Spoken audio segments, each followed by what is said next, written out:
জাগো নতুন প্রভাত জাগো, সময় হলো।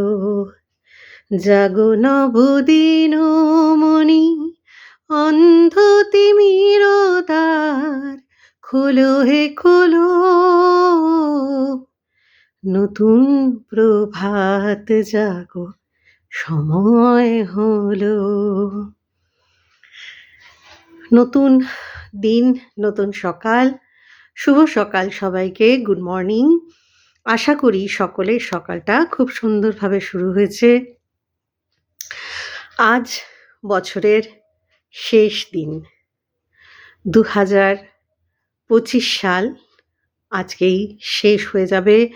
কাল সকালে একটা নতুন বছরের শুরু হবে। একটা নতুন বছর আসা নতুন কিছু নয়।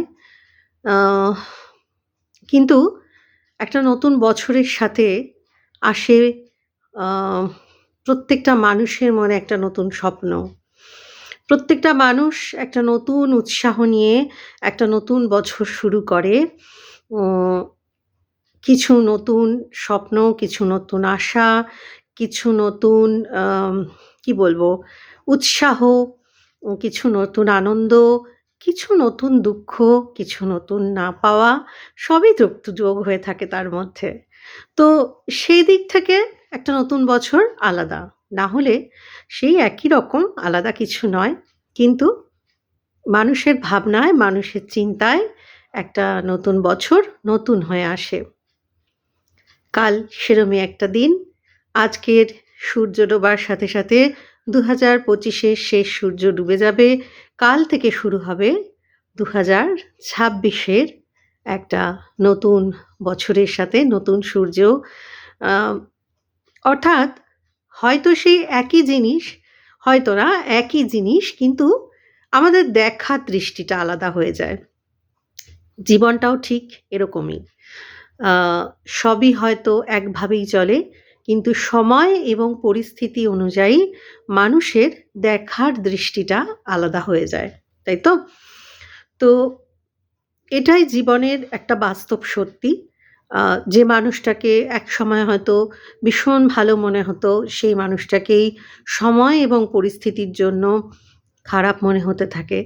যে মানুষটাকে একদিন ভীষণ খারাপ মনে হতো, সময় এবং পরিস্থিতি হয়তো তাকে দেখার দৃষ্টিটা বদলে দেয়। তাকে হঠাৎ মনে হয় যতটা খারাপ একে ভেবেছিলাম, এ হয়তো ততটা খারাপ নয়। এই আর কি। আ অর্থাৎ কোনো কিছুই আ কি বলবো, একভাবে একরকমভাবে চলতে পারে না। কারণ সময় এবং পরিস্থিতিই হচ্ছে আসল খেলোয়াড়। তার খেলার উপরেই সবকিছু নির্ভর করে। তো জীবনে যা কিছুই আসুক, আ পুরোনো বছরের সাথে এটাই বলবো, পুরোনো বছর শেষ হওয়ার সাথে, যে জীবনে যা কিছুই আসুক, যা কিছুই ঘটুক, আমাদেরকে নতুনের দিকে, আগামীর দিকে এগিয়ে যেতে হয়। সময় এবং পরিস্থিতির জন্য অপেক্ষা করতে হয় যে আজ খারাপ আছে তো কাল নিশ্চয়ই ভালো হবে। এই আশা, এই আকাঙ্ক্ষা আমাদের প্রত্যেকের মধ্যে থাকে। তাই আমরা জীবনে অনেক বড়, বড় দুঃখের সাথে লড়তে পারি। সবচেয়ে বড় হচ্ছে মৃত্যু। মৃত্যুর সাথে আমরা লড়াই করি। তো সেটা একটা শেষ, এবং সেখান থেকেই আরেকটা শুরু। যেমন একটা বছরের শেষ, তবেই আরেকটা নতুনের শুরু। তেমনই মৃত্যু আছে বলেই জীবন বড় বাস্তব, জন্ম বড় বাস্তব। তো সবকিছুরই শেষ আছে, শুরু আছে। আ নতুন শুরু, নতুনভাবে আমাদেরকে বাঁচতে শেখায়। আমরা আবার পুরনোকে পিছনে ফেলে আশা করি যে ভালো কিছু হবে। এই যে আশাটা, এটা কেন আসে? এই যে নতুন বছরের শেষে আমরা সবাই তো, পুরনো বছরের শেষে আমরা সবাই তো আশা করি যে সামনের বছরটা আমার জীবনে, আমাদের সবার জীবনে নিশ্চয়ই ভালো কিছু নিয়ে আসবে। এই যে আশাটা, এটা কিন্তু নতুন আসে বলেই নতুনভাবে আমরা করতে শিখি। প্রত্যেক মুহূর্তে আমরা একটা নতুন উদ্যমকে ফিরিয়ে আনার চেষ্টা করি। যাই থাক জীবনে, আমরা আশা করে বাঁচতে শিখি যে এবার হয়তো ভালো কিছু হবে। তো আমিও বলব, ভালো হোক, ভালো ঘটুক, ভালো থাকো সবাই। ২০২৬ সাল সবার জীবনে অনেক খুশি, অনেক আনন্দ, অনেক প্রাচুর্য নিয়ে আসুক। সবথেকে যেটা বড় কামনা আমি করতে চাই সবার জন্য, যে সবার মধ্যে একটু চৈতন্য হোক, একটু আ কি বলবো, উম শুভবোধ জাগ্রত হোক, যেটা বর্তমান সময়ে ভীষণ প্রয়োজন। মানুষ ভীষণ রেস্টলেস, ভীষণ অধৈর্য, ভীষণ রকম একটা খিচখিচে অবস্থায় দিয়ে মানুষ যাচ্ছে। কোনো কিছুই যেন ঠিক হয়ে সবকিছু যেন ঠিক হয়েও ঠিক নেই। তাই মানুষ আশায় ভরসা করে বাঁচার চেষ্টা করছে প্রত্যেকদিন প্রত্যেকটা মানুষ। সে যেমন মানুষই হোক। উল্টো পাশের মানুষটা আম যে সেও একটা মানুষ, সেও ভাবছে ভালো কিছু হোক। এটা মাথায় রেখে চলতে চেষ্টা করতে হবে আমাদের।